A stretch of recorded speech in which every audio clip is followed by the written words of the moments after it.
Welcome to the Shadow and the Light podcast with internationally renowned meditation teacher, davidji.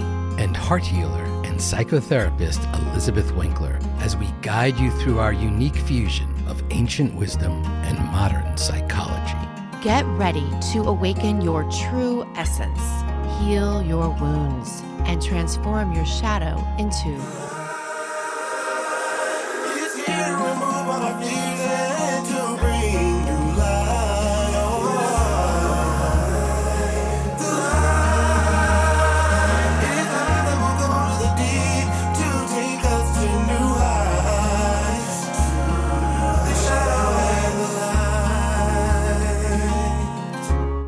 Hi, davidji. Oh, hello there, Elizabeth. And welcome to the Shadow and the Light podcast. My name is davidji, and I'm here with Elizabeth Winkler. We are your hosts to guide you into the darkness of the shadows and help you shine a light on it to help to take your life to the next level. And today, we've been exploring this concept of anger. So raise your hand if you've been angry this week, this month, this year. Perhaps you've scorched the village. Perhaps you have some emotional leakage, something simmering beneath the surface. So as you know, Elizabeth has been counseling and guiding people and helping them to release what no longer serves them and simultaneously resist less and take their lives to the next level through so many different transformational and alchemical modalities. And we have a surprise here today. She's going to do that with us right here. So if you have a little anger, if you are seething in any way, perhaps a grudge or a grievance has just got you out of sorts, this is the perfect episode for you. So let's dive in. Elizabeth, guide us into the anger. All right. Well, welcome, everyone. And I thought I would just begin with a story about a monk. So a monk decides to meditate alone away from his monastery. He takes a boat and goes to the middle of the lake, closes his eyes, and begins to meditate. After a few hours of unperturbed silence, he suddenly feels the blow of another boat hitting his. With his eyes still closed, he feels his anger rising, and when he opens his eyes, he is ready to shout at the boatman who dared to disturb his meditation. But when he opened his eyes, saw it was an empty boat, not tied up, floating in the middle of the lake. Ooh. At that moment, the monk achieves self-realization and understands that anger is within him. It simply needs to hit an external object to provoke it. After that, whenever he meets someone who irritates or provokes his anger, he remembers. The other person is just an empty boat. Anger is inside me. I love that. That reminds me of in Ram Dass's book, Paths to God, when he's like so irritated. His guru has told him, get out there, and it's got like 20 people, and he's supposed to be herding these cats as they wander through India. And no one's listening to him. No one's paying any attention to Ram Dass, and his guru, Babaji, is just keep doing it. Just keep doing it. And he comes back complaining. And here's what happened today. And then they didn't listen to me when I did this. And then I tried to get them all to come together here, but they wouldn't do that either. And then ultimately, Baba Neem Karoli says to Ram Dass is angry.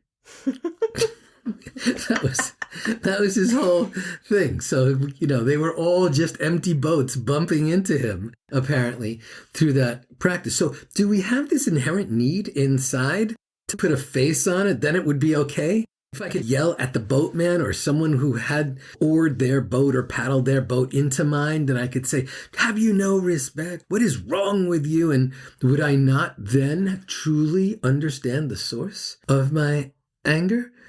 because then I have someone to attribute it to. I could point the finger, tatvamasi, Exactly. pointing that finger out there. Yeah. Every time we get angry at someone else or a situation, we give our power away.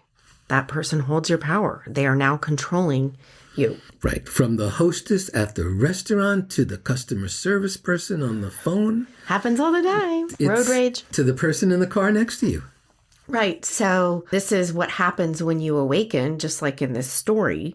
You laugh. It's the big cosmic joke. It's happened to me in certain situations, and I just find myself hysterically laughing. I'm like, oh my gosh, it was always here.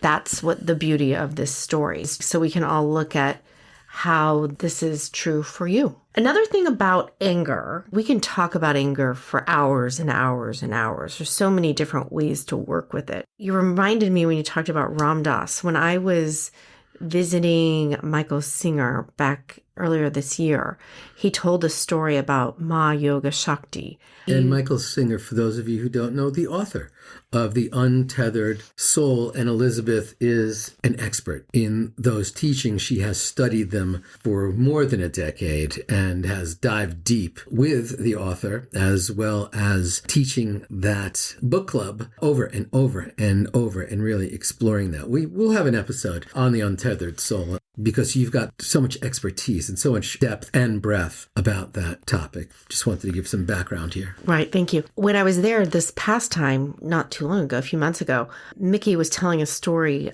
He was talking about Ma Yoga Shakti, who one of my favorite quotes of hers is, "Problems are the nectar of life." So anger can be that nectar.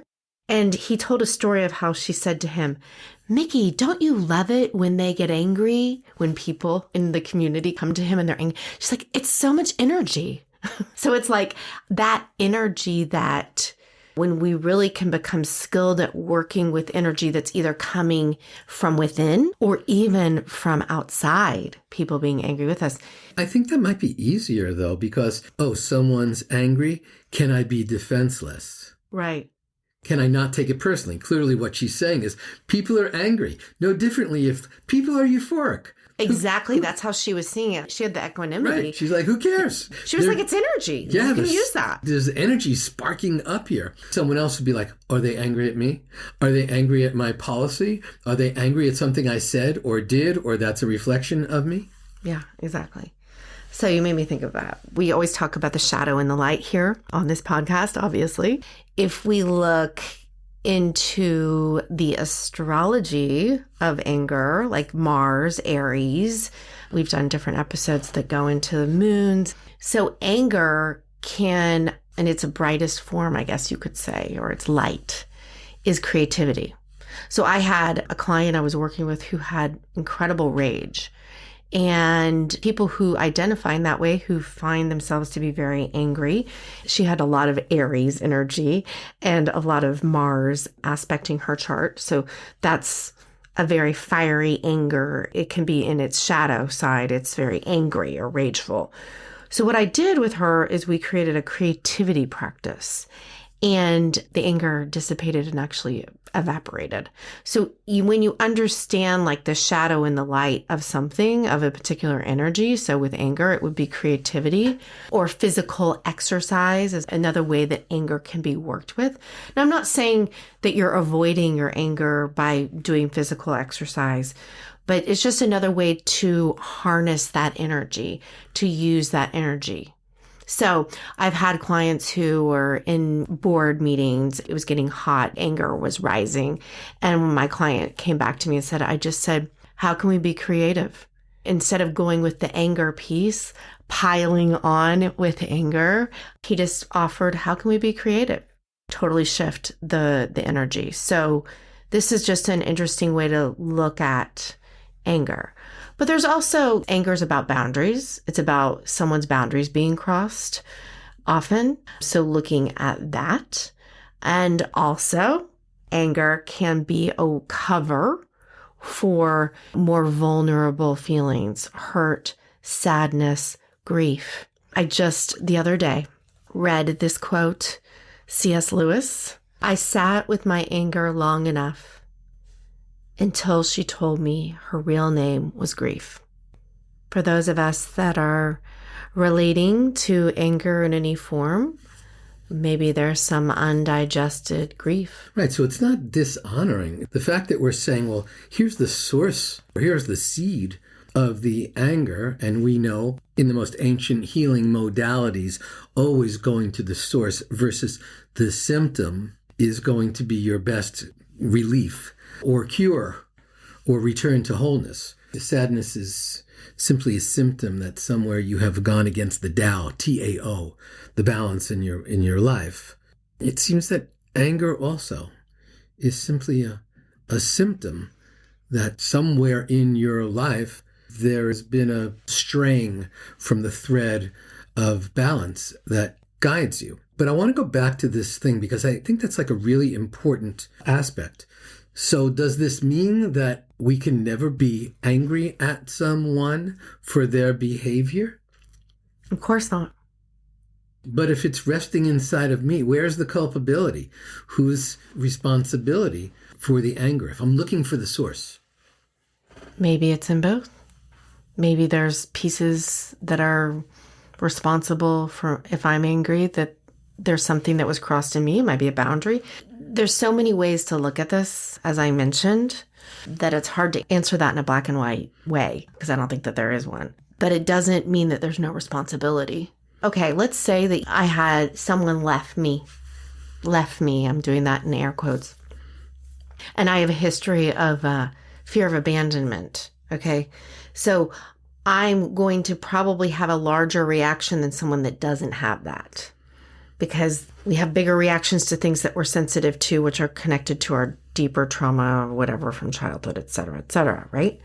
The bigger the reaction, the deeper the material. If it's hysterical, it's historical, okay? So my anger might be hysterical. Don't just gloss over lines like that. They're like these amazing mic drop lines. If it's hysterical, it's historical. We have referenced this in the Brahma Viharas, those 4 divine abodes or kingdoms of God, which Thich Nhat Hanh used to refer to them. The 4th one, the final one, is equanimity, which doesn't mean that you don't care. It means that you're proportionate in how you respond to whatever wind blows on you. Originally, these ancient teachings of the Buddha, equanimity was described as the response that we would have to the 8 worldly winds. The 8 worldly winds, and if you're not sure what the 8 worldly winds are, gain and loss, think of those polar opposites there, honor and dishonor, another pair of opposites, praise and blame, and the 4th pair is pleasure and pain. And so if we think about it as we go, loss and gain, are we responding proportionately to gain and loss in our lives? Or is one of those outsized?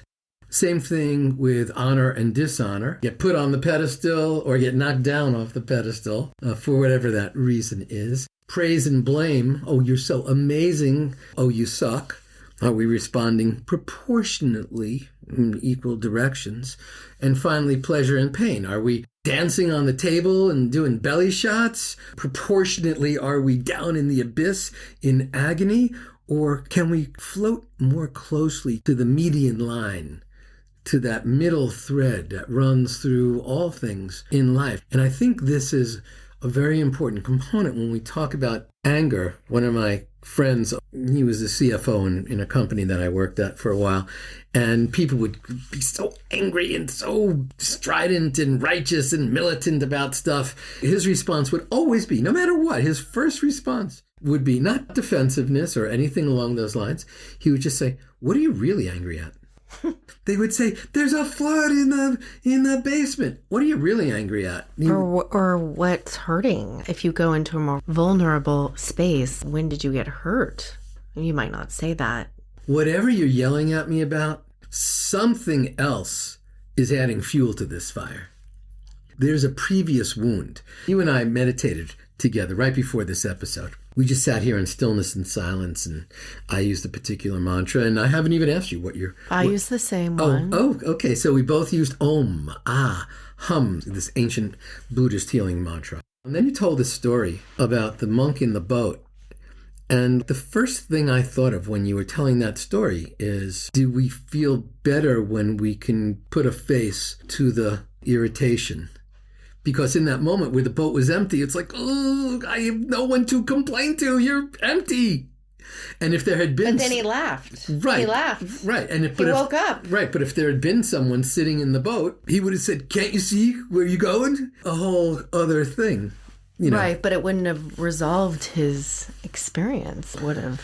Of course not. No, it would have fueled it. Exactly. So putting a person in there as a figurehead, I remember the killing of bin Laden. I just remember how the streets in the United States, and I understood the relief, I guess, in the killing of the mastermind of 9/11. But my initial response was like, oh, well, they'll cut off the head of that snake and another head will grow. And bin Laden might have been a face of what we would call evil, but there's a whole bunch of people who viewed bin Laden as a freedom fighter. And as someone who worked in the World Trade Center, I'm very well aware of that polar dichotomy of terrorist or freedom fighter, and how if we can find the person responsible, or the person we believe is responsible for the grievance that we have, then we'll feel better. I mean, I guess symbolically, the nation breathed a sigh. Well, I don't know. I can't speak for anyone else. It didn't comfort me. I felt no comfort. In fact, I felt a little like I needed a shower after watching people screaming, USA, USA, in the streets, because that was not my experience. What were we trying to remedy? You know, you've made this much more complex than I thought, Elizabeth, when you said, oh, I'm just going to read a little story about a monk in a boat. I was like, a monk in a boat. Are we better served by the inexplicable things that trigger a grievance, or by the explicable ones where I can actually see the face, point the finger, and say, you shouldn't have done that thing, instead of, oh, some boat drifted into my boat? I think the question we all can ask ourselves is, how do we, at this time, how do we tend to our anger?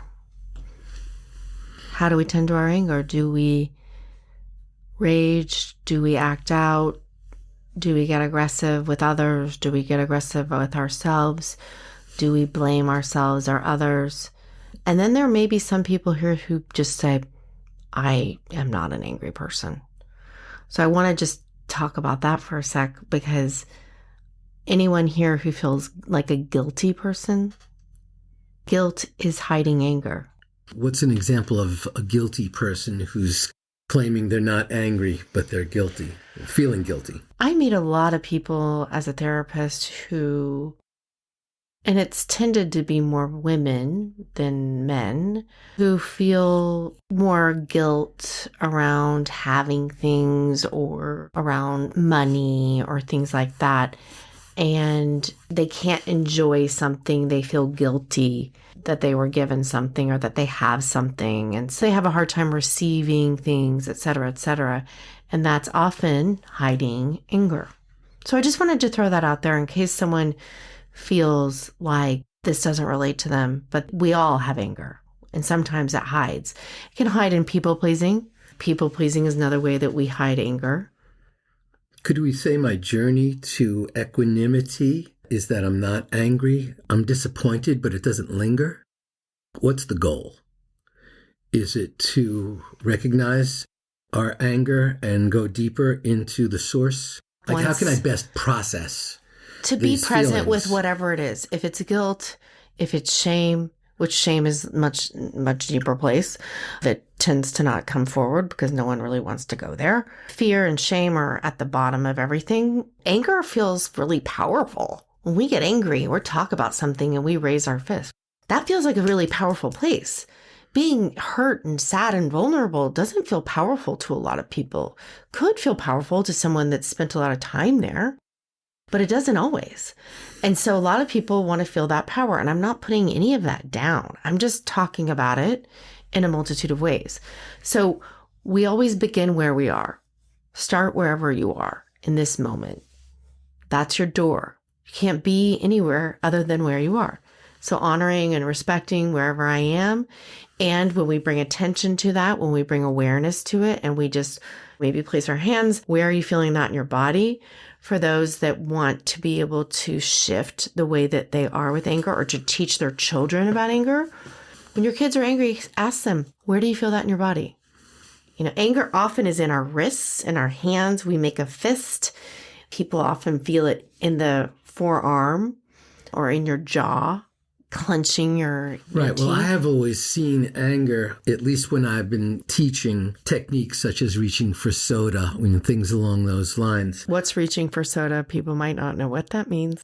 It's a powerful tool. It's a powerful technique to help you when you feel the tiniest tickle of anger, of the velocity building up inside of you. Someone pokes you, someone triggers you, you feel triggered in a particular moment. Someone's boat bumps into yours. We all have a place where we feel that. And that is actually the beginning of a biological stress response. It's actually the beginning of hormones and chemicals being spiked inside of you, whether that's fight, flight, or emotional fight, flight, or the reactive response, any of those things. And in that moment where we first feel the first teeniest little tickle, we reach for soda, S-O-D-A. The S stands for stop. We actually say to ourselves, stop. The O stands for observe. And we float up to the top of the room and look down at us and whoever is in the boat that has just bumped into us, or whoever has just sent us the email or spoken to us, whatever it is. We'll dive deeper into this in another episode. The D stands for detach. We need to physically and energetically detach from the irritant, the culprit, the person who has poked or triggered us. And the final A is awaken to your best self. You actually ask yourself, what would the best version of me do in this moment? And in that moment, ideally, the best version of you has no anger over this thing. The best version of you doesn't need to be right. The best version of you doesn't need to point a finger. The best version of you floats through the world with greater grace and greater ease, love and compassion and forgiveness, and less judgment in that moment. And it can help you make a more powerful, more conscious decision in that process. But guilt and shame, guilt is pretty much most concerned with one's responsibility for some type of harmful act or attitude or behavior. And shame is not the same thing. Shame is a self-evaluation where you see yourself as immoral or having done something unethical. It's really like who am I is the shameful thing. Guilt is pretty much over a behavior. These can be such powerful seeds for anger. I've seen you in your transformational way take people to that place and then release the knots, the K-N-O-T-S that we hold on to so dearly. But at the same time, I believe probably all of our anger has to go back into the past. Yeah. Even if I suddenly, right here, right now, suddenly spilled some water and it poured over your computer, you would have the right to be angry, right? And would you be angry at me as a person? Would you be angry at me as sloppy or not mindful because my hand knocked over the water? Would you be angry at me because I'm lazy and not paying attention, right? We've all done that where we've suddenly judged this person completely because of something innocent that we are all capable of. There's a saying, don't cry over spilled milk. Guess why? Because trillions of gallons of milk have been spilled over the last 10,000 years. And so for me to spill some water would be the same type of thing. Yeah, you're reminding me to go into different teachers who've talked about this. You know Jill Bolte Taylor? Sure. For those that don't know, she wrote The Stroke of Insight. She had the TED Talk on her stroke. She is a brilliant neurologist. So that was the irony. Brilliant neurologist has a stroke and views it almost in a clinical way as it's happening. It was amazing. And, not out of fear, but out of oh my God, what my brain must be doing right now is so amazing. So she said, when a person has a reaction to something in their environment, there is a 90-second chemical process that happens in the body. Mm-hmm. After that, any remaining emotional response is just the person choosing to stay in that emotional loop. Now, I heard her in an interview with Oprah. This is really old video that I saw on YouTube. And she said to Oprah, next time you get angry, I want you to set a timer, 90 seconds. Right. If anything is happening after that 90 seconds, she said, your body is being flooded for 90 seconds with anger, and you can watch it with awareness. You can pause. I have my practice. You've soda. Mind pause, notice, settle. So pause, notice the energy moving through your body without judgment, just noticing it, observing it, and allowing it to do whatever it does. So she said, pause and notice and choose not to continue the loop through thinking and staying anchored in the body. So that's one way of looking at it. You know, Eckhart talked about in his book, A New Earth, the pain body, that anger activates the pain body. You're talking about the past. The pain body is connected to that. It's also, he says, like, there's a pain body, a collective. So it could just be a collective energy, and it makes you think certain thoughts. So stay aware while it's happening. Anger is thinking these thoughts. They are not true. It's the energy field of anger. That's another way to look at it. Or Marshall Rosenberg, who you so wonderfully introduced me to his work through your teacher training that I got to do many years ago. He talks about in nonviolent communication to look at what need is not being met when we are angry. Right. Is it connection? Is it safety? Is it autonomy? Is it physical well-being? Is it purpose, meaning? So these are some of the things that we can look at. Are our boundaries being crossed? Are our values being harmed in some form or fashion? Right. But again, let's say our boundaries are being crossed in some way. And let's say I'm feeling really great though, right? Let's say I woke up, I had an amazing day, I'm feeling good, my food's been good, the weather's been good, I've been frolicking with and here's a public service announcement, adopt your next pet, with Peaches the Buddha Princess, my LA rescue, my mindful Morkie, my companion for more than 15 years. And all is right with the world. As Louise Hay would say, all is well in my world. Then suddenly, something crosses my path. Someone cuts you off in traffic. Right. If I'm feeling good, I'm not even aware. There's not a poking. There's not a trigger that's going on. All the more reason to meditate in the morning before you go out. Yeah, right. I might say, oh, that person needs to get there faster than I need to get wherever I am. And I just absolutely let it go. That could be the flip side of that. The other side of that is I go, that jerk there cut me off, and I get all riled up. So I think this has so much to do. If your heart is light, what would normally think, oh, that should anger you, or oh, you make me so angry, or I can't believe that, you're just not as pokeable. How activated you are. Yeah. Right. So this all has to do with how activated are you? Yeah. To start with. Yeah. Essentially, what this guy used to say to me, what are you really mad at? Yeah. Just some practical applications. We always like to give you things to think about, to write about, to bring into your life. If you're feeling angry, a question you can write about is, what do I value? Or what must be protected or restored? Those are good inquiry questions to look into. I think another good inquiry question might be, what am I really mad at? Yeah, for sure. What am I really angry at? Yeah. Also reaching out to others, asking for help. If you are too activated, getting support, getting into nature, meditation. I think meditation's always the answer for helping us be more light and bright. Creativity.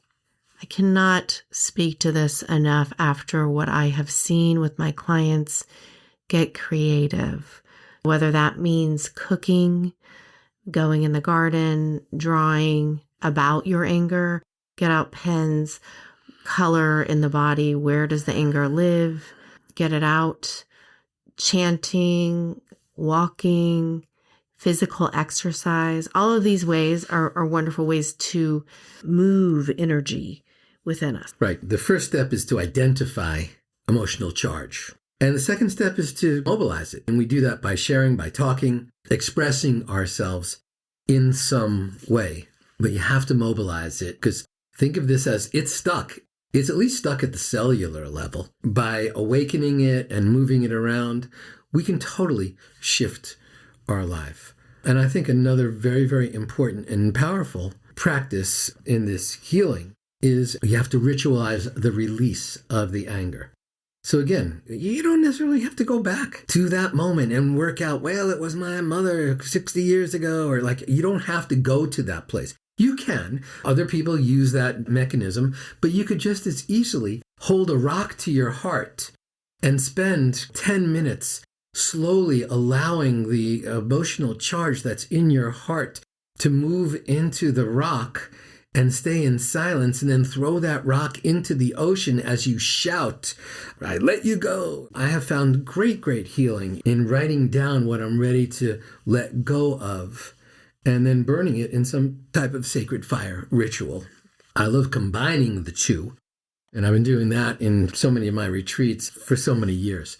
So I think that if we can ritualize the identification of the anger, the mobilization of the anger, and the release of that anger, these are positive and powerful steps that we can take. And I do recommend reading Dr. Marshall Rosenberg's book, Nonviolent Communication. I also dive deep into that in my book, De-Stressifying. There is a process. If our needs are not being met, and Abraham Maslow spoke about this as well, there's going to be a disconnect. If our needs are not being met, there's going to be a rift in the fabric of the universe.